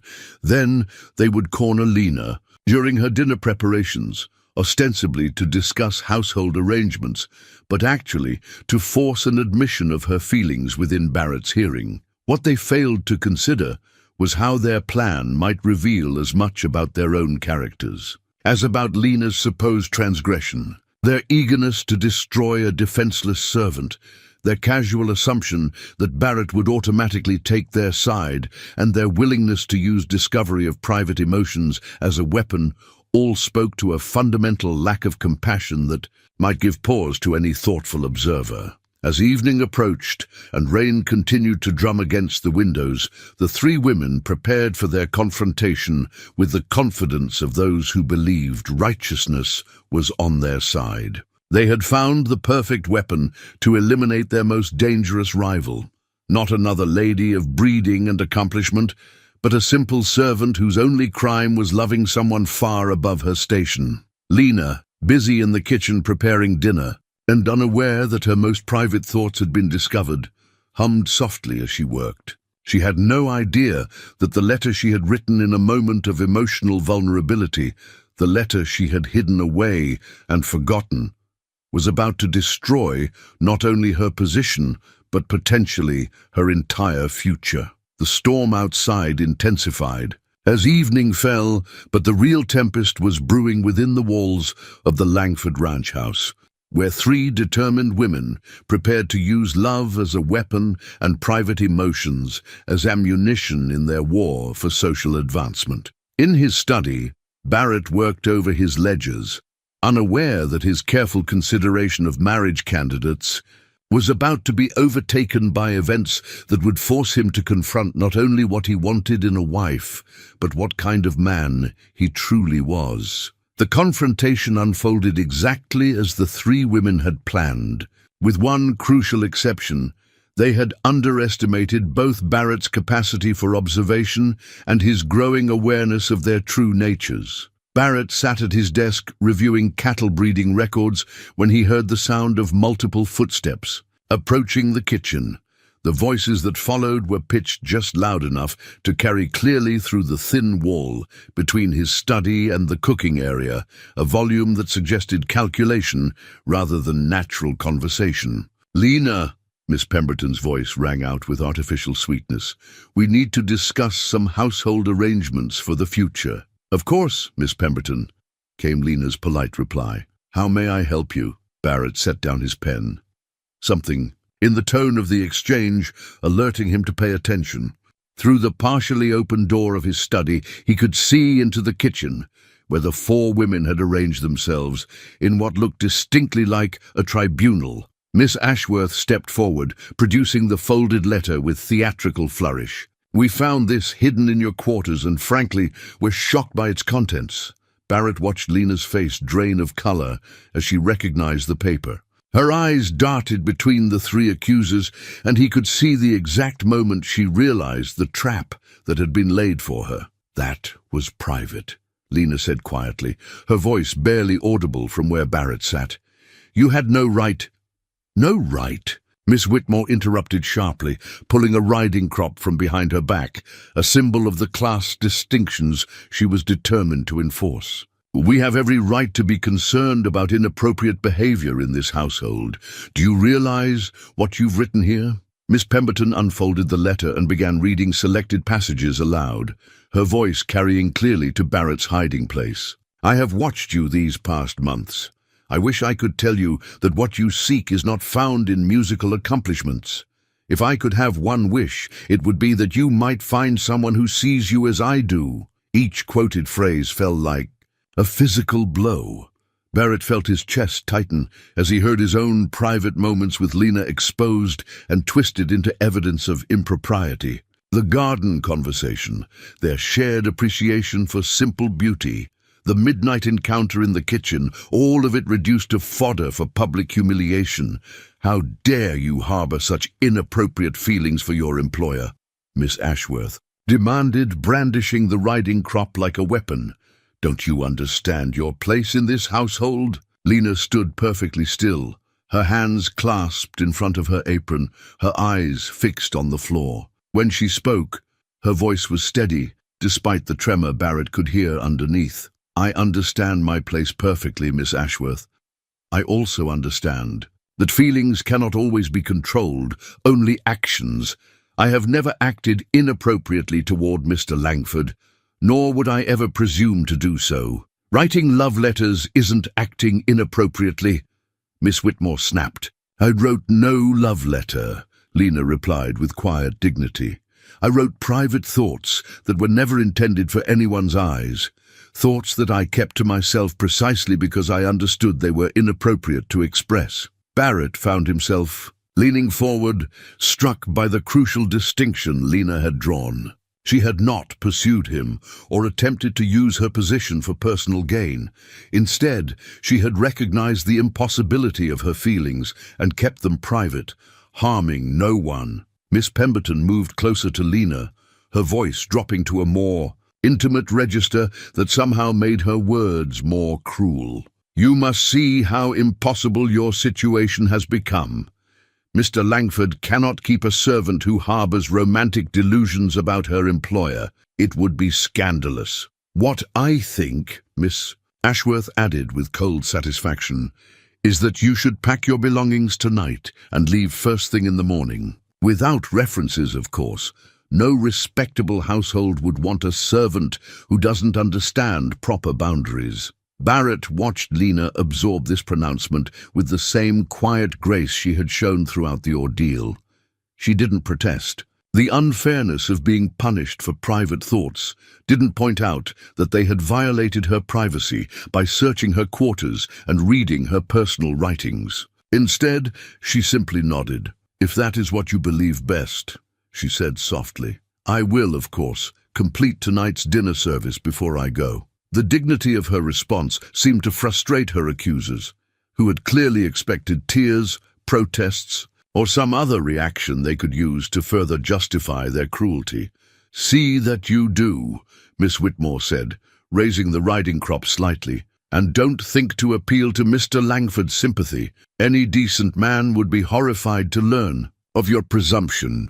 It was this final cruelty, the assumption that Barrett would automatically side with them, the casual wielding of the riding crop as a symbol of power over someone they considered beneath them, that finally moved Barrett to action. He rose from his desk with deliberate slowness, his decision crystallizing with each step toward the kitchen. When he appeared in the doorway, all four women turned toward him with expressions ranging from triumph to terror. "Ladies," he said, his voice carrying a coldness they had never heard before, "I believe we need to discuss what constitutes appropriate behavior in my household."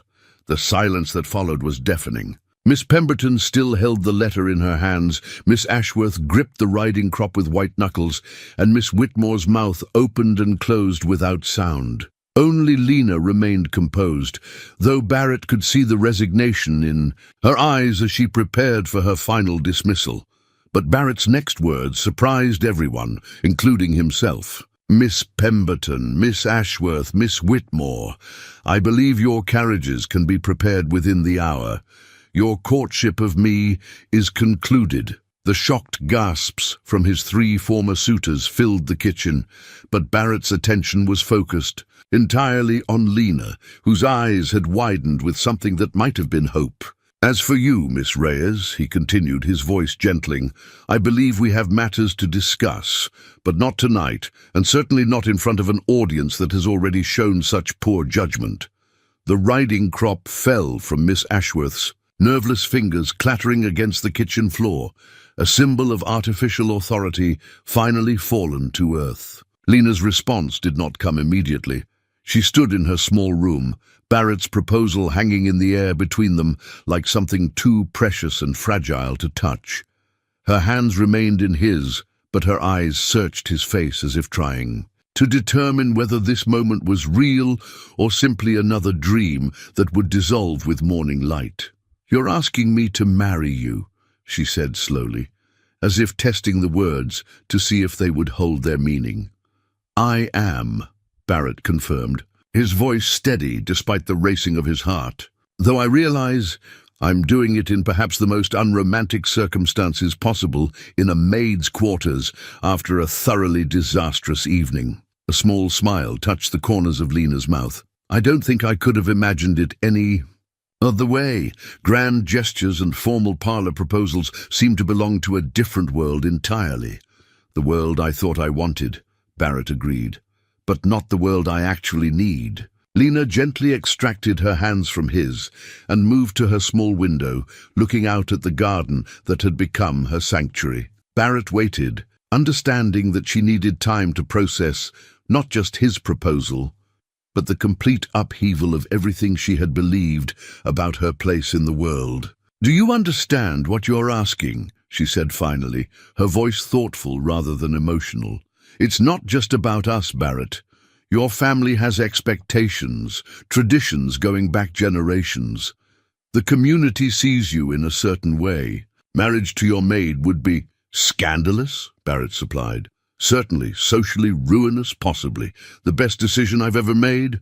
I believe so." From his pocket, Barrett withdrew the silver locket that had belonged to Eleanor, the family heirloom he had been considering as an engagement gift for one of his society candidates.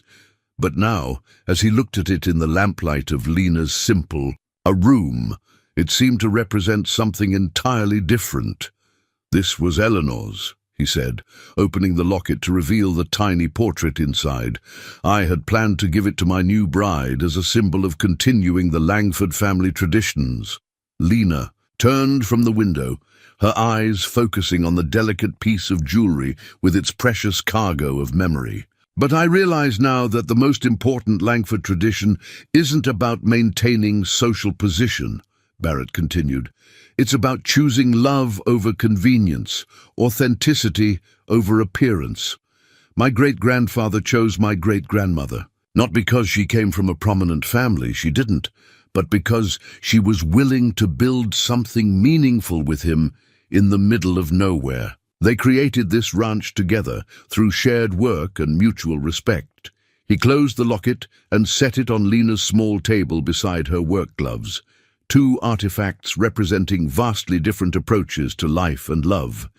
"I won't lie to you about what this choice would mean," Barrett said. "There will be social consequences. Some doors that were open to us individually will close to us as a couple. There will be whispers, judgment, people who will never accept our marriage as legitimate, and that doesn't concern you. It concerns me far less than the thought of spending my life with someone who sees other people as obstacles to her own advancement. What I witnessed tonight, the casual cruelty, the willingness to destroy someone defenseless for the sake of personal gain, showed me something about the society I was so eager to impress." Lena moved back to her bed and sat down, her expression thoughtful. "My mother used to say that you can judge a person's true character by how they treat those who can do nothing for them. Tonight showed you who those women really were, and it showed me who you really are," Barrett said. "Even when they attacked you unfairly, even when they threatened your livelihood and your future, you maintained your dignity. You didn't fight back or try to drag them down to your level. What good would that have done? None at all, but most people would have tried anyway. That's what makes you extraordinary, Lena. Not your social graces or your family connections, but your fundamental decency." Lena picked up the locket from the table, studying Eleanor's gentle face in the portrait. She was beautiful, and clearly a lady of refinement. She was. "But do you know what I remember most about Eleanor? Not her musical accomplishments or her elegant entertaining. I remember how she always saved scraps from dinner for the barn cats, even though the other ladies thought it was beneath her dignity. I remember how she learned the names of every ranch hand's children and asked about them when she met their parents in town. She sounds like a woman worth honoring.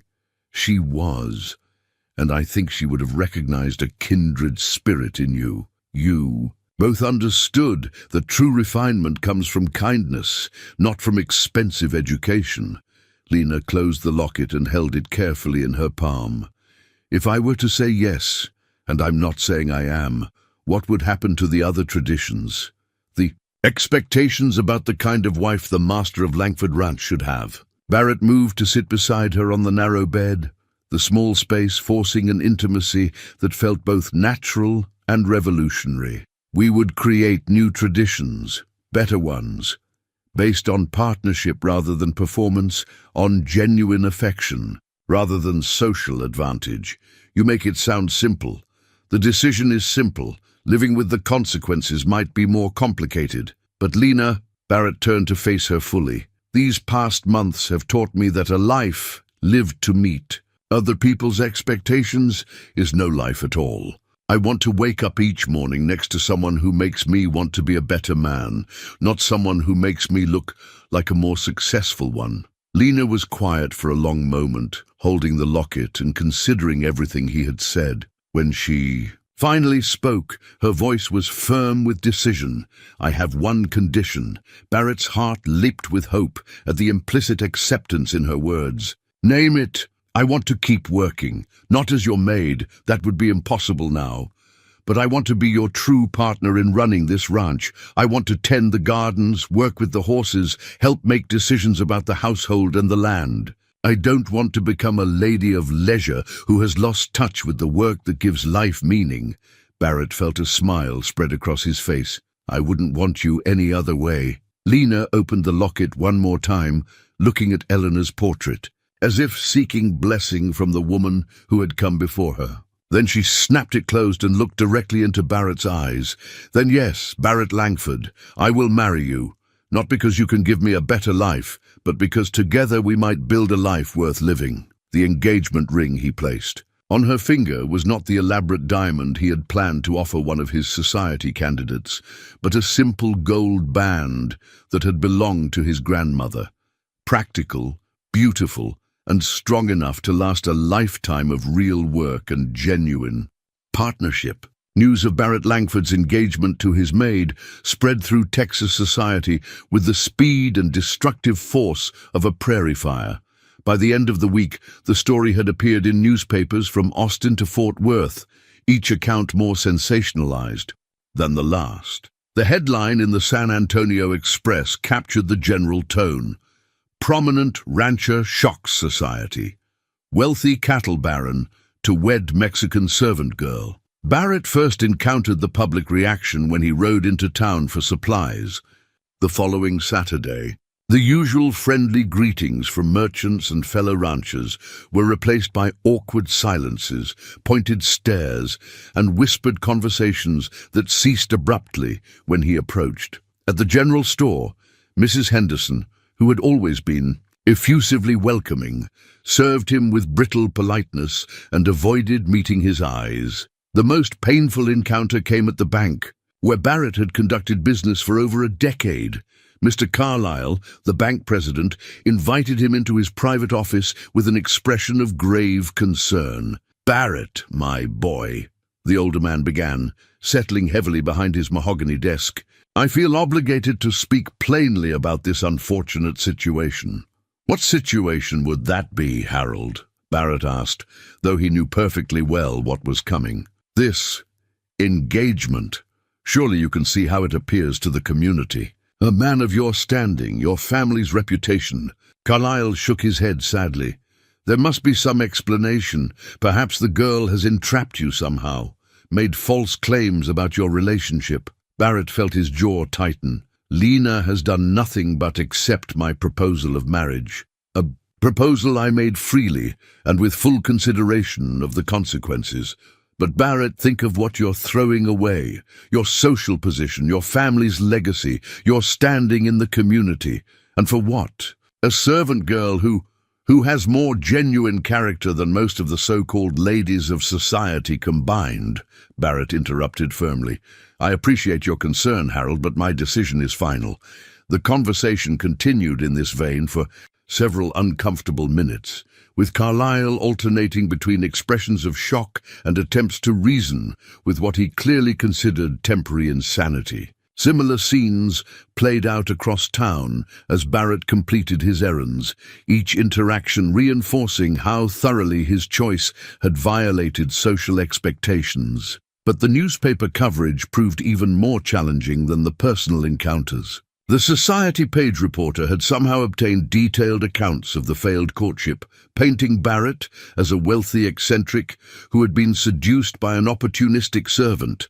Lena was described in terms that made Barrett's blood boil, the calculating Mexican girl who set her sights above her station, and a domestic who exploited her employer's loneliness for personal gain. When Barrett returned home with the newspapers, he found Lena in the garden, tending to her plants with hands that trembled slightly despite her outward composure. The papers lay open beside her on the wooden crate she used as a seat, and it was clear she had read every painful word.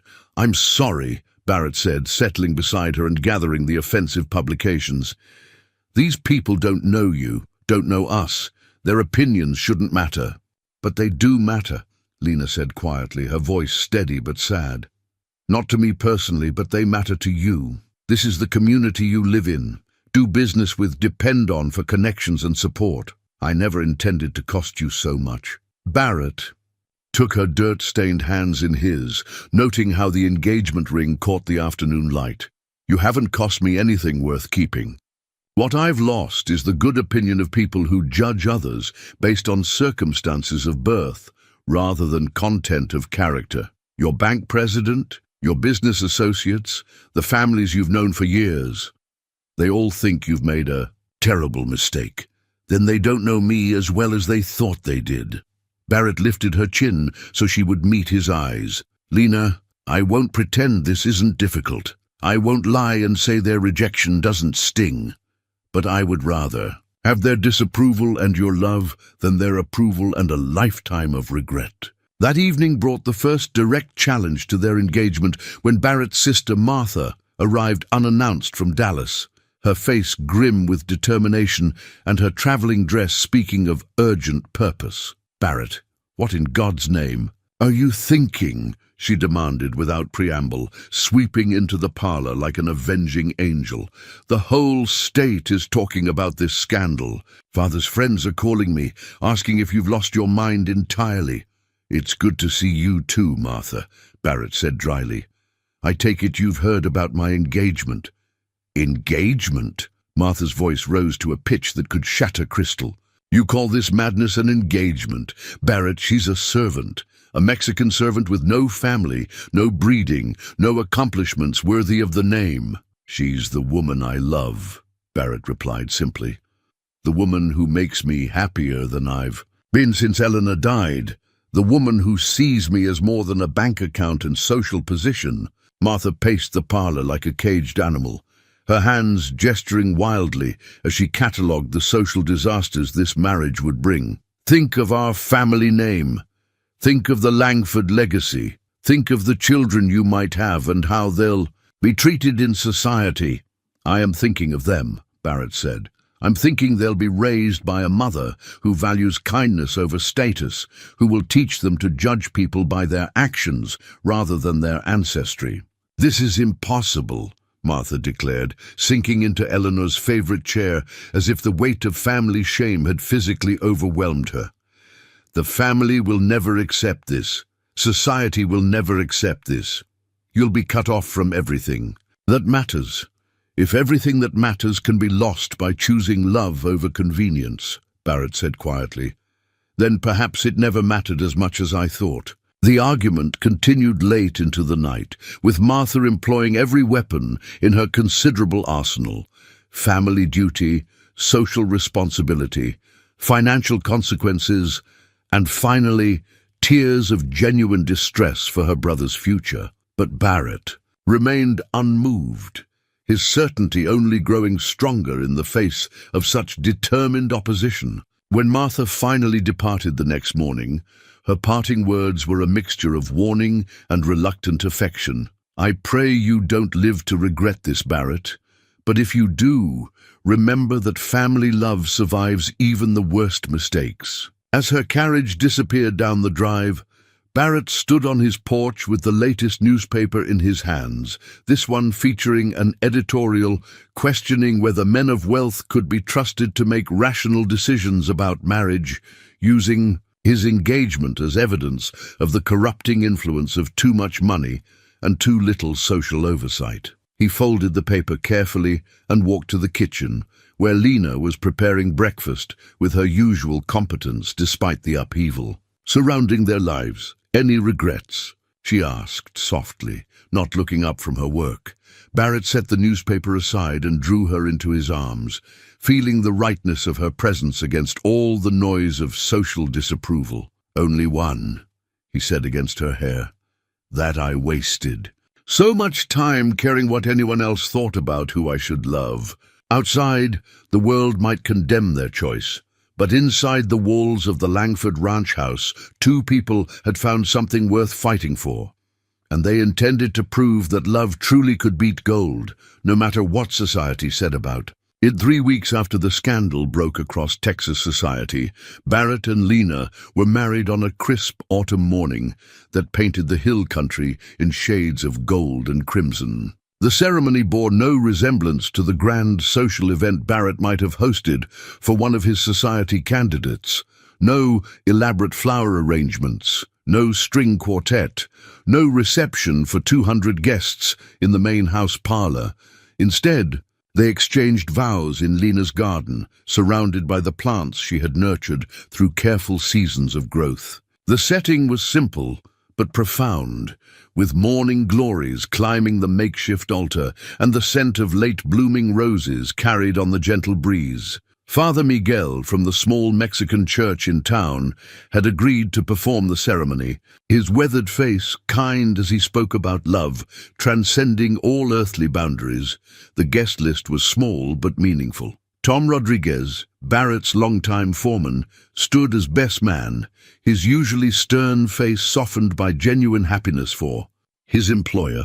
Maria Santos, who ran the boarding house in town and had known Lena since childhood, served as matron of honor, her eyes bright with tears of joy for the girl she had watched grow into such a remarkable woman. A handful of ranch hands attended, men who had worked the Langford land for years and had seen firsthand the kindness both Barrett and Lena showed to those in their employ. Their presence spoke volumes about loyalty earned through character rather than demanded through position. Notably absent were Barrett's sister, Martha, who had returned to Dallas in tears of frustration, and virtually every member of the social circle that had once formed the foundation of his public life. The empty spaces where these relationships had been felt poignant but not devastating. Barrett had discovered that some losses revealed themselves to be gains in disguise. Lena wore her mother's wedding dress, carefully altered to fit her slender frame. The white cotton was simple but beautiful, adorned with delicate embroidery that spoke of patient hours and loving hands. She had woven wildflowers from the creek beds into her dark hair, the same Mexican buckeye and blue bonnets she had described to Barrett during their garden conversation that felt like a lifetime ago. Barrett chose to forego the formal mourning coat that tradition would have demanded, instead wearing his best everyday suit with a white shirt and simple tie. Around his neck hung a small wooden cross that Lena had carved for him during their engagement, her first attempt at woodworking, imperfect but precious beyond measure. The ceremony itself was conducted in both English and Spanish, honoring both their backgrounds while acknowledging the new life they were creating together. When Father Miguel asked Barrett to state his intentions, his words were simple but profound. "I take you, Lena, not because you can enhance my position or advance my interests, but because you have shown me what it means to live with grace, kindness, and authenticity. I promise to be your partner in all things, to value your wisdom, and to never forget that the greatest wealth lies in being loved by someone who sees you clearly and chooses you anyway."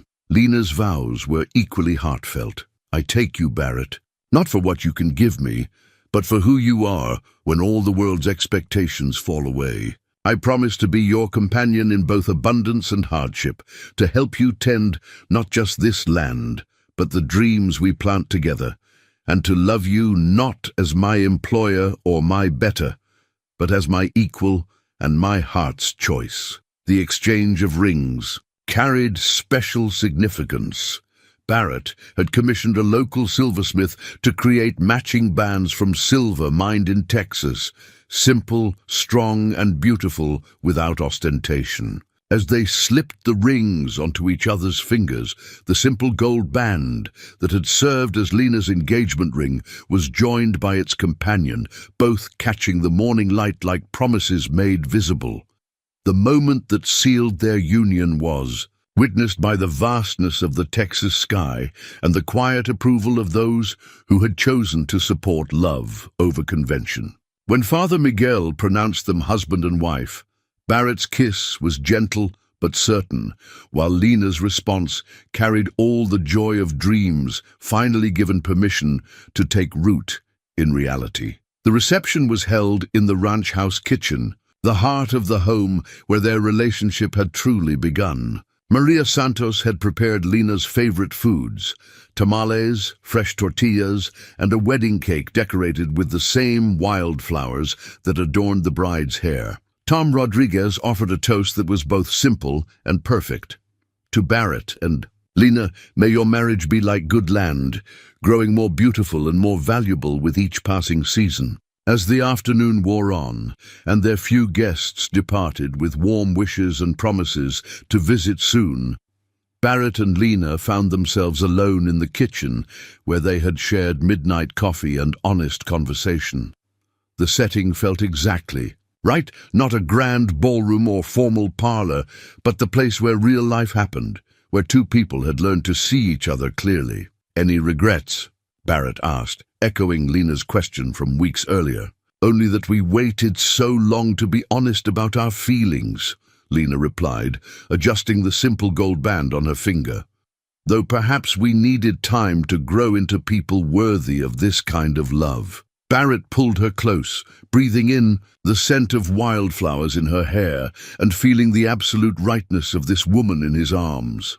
Outside, the sun was setting over land that now belonged to both of them equally, painting the sky in colors that matched the autumn leaves. They had chosen each other over the expectations of society, over the security of convention, over everything that might have seemed practical or wise. In return, they had gained something that no amount of social approval could provide: a partnership built on genuine understanding, mutual respect, and the kind of love that made every day feel like a new beginning. The simple gold band on Lena's finger caught the last light of their wedding day, a circle of promise that spoke not of wealth or status, but of two hearts that had finally found their way home to each other. 1 year later, Barrett stood on the same porch where this story had begun, coffee mug in hand, surveying his land as the morning sun painted the Texas hill country in familiar shades of gold and amber.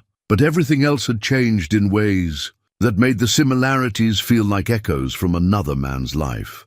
The most obvious transformation was visible just beyond the kitchen door, where Lena's small herb garden had expanded into a magnificent tapestry of vegetables, flowers, and fruit trees that drew visitors from neighboring counties.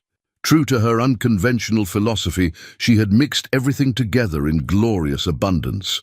Tomatoes climbing among morning glories, marigolds scattered between rows of beans, apple trees providing shade for delicate herbs that couldn't tolerate the full Texas sun. The garden had become famous throughout the region, not for its orderly perfection, but for its incredible productivity and natural beauty. Agricultural specialists came to study how mixing flowers with vegetables could increase yields and reduce pest problems. Society ladies who had once snubbed Lena now arrived uninvited, hoping to learn her secrets for creating beauty from practical necessity. But Barrett knew the garden's true success lay not in any revolutionary technique, but in the love and attention Lena brought to every seed, every plant, every season of growth. She worked in the garden each morning as the sun rose, often humming the same Mexican lullabies her mother had taught her, and Barrett had taken to joining her whenever ranch business allowed. This morning, he found her kneeling beside a new section. She was preparing for spring planting, her hands gentle as she worked packet after packet of seeds into the rich earth. The seeds themselves had become a symbol of their transformed life. Not expensive, imported varieties chosen for their prestige, but simple, reliable flowers and vegetables selected for their ability to thrive in Texas soil and bring joy to ordinary days. "Planning another expansion?" Barrett asked, settling beside her on the wooden bench he had built for their first anniversary. "Always," Lena smiled, brushing dirt from her hands before leaning against his shoulder. "I was thinking we might add a section for herbs that Maria uses in her cooking. She's been asking about cilantro and epazote that would grow well in this climate." Barrett nodded, unsurprised that his wife's gardening plans included helping others. Over the past year, Lena had quietly become the unofficial agricultural advisor for dozens of small farmers and gardeners throughout the area, sharing seeds, techniques, and encouragement with anyone who asked. The transformation extended far beyond the garden. The ranch house itself had evolved under Lena's influence, becoming warmer and more welcoming without losing any of its dignity. Eleanor's formal parlor still existed, but it was now balanced by a comfortable family room where Barrett could carve. By the fireplace, while Lena mended clothes or planned the next season's planting, the kitchen had become the true heart of the home, just as Barrett had imagined during their midnight conversation over coffee and bread. Lena's cooking drew ranch hands, neighbors, and even former critics who discovered that good food and genuine hospitality could bridge social gaps that had seemed insurmountable. The social consequences of their marriage had proven less devastating than predicted. While some doors had indeed closed, others had opened in unexpected ways. Barrett found himself part of a community he had never noticed before. Hard-working families, honest merchants, people who valued character over pedigree, and judged success by different standards than bank account balances. The ranch's business had actually prospered under their partnership. Lena's practical mind and attention to detail complemented Barrett's broader vision, and their shared commitment to treating employees fairly had resulted in loyalty and productivity that impressed even former critics.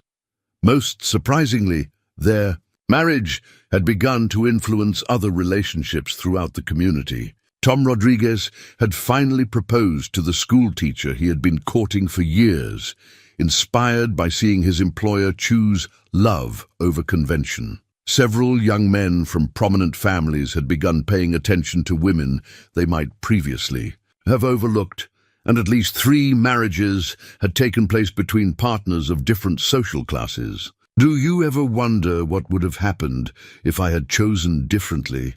Barrett asked, watching a bee work its way methodically through the herb blossoms. "You mean if you had married Miss Pemberton or Miss Ashworth?" Lena considered the question. "Seriously, I think you would have been exactly what you expected to be, a successful rancher with a proper wife and an appropriate place in society. But I don't think you would have been happy.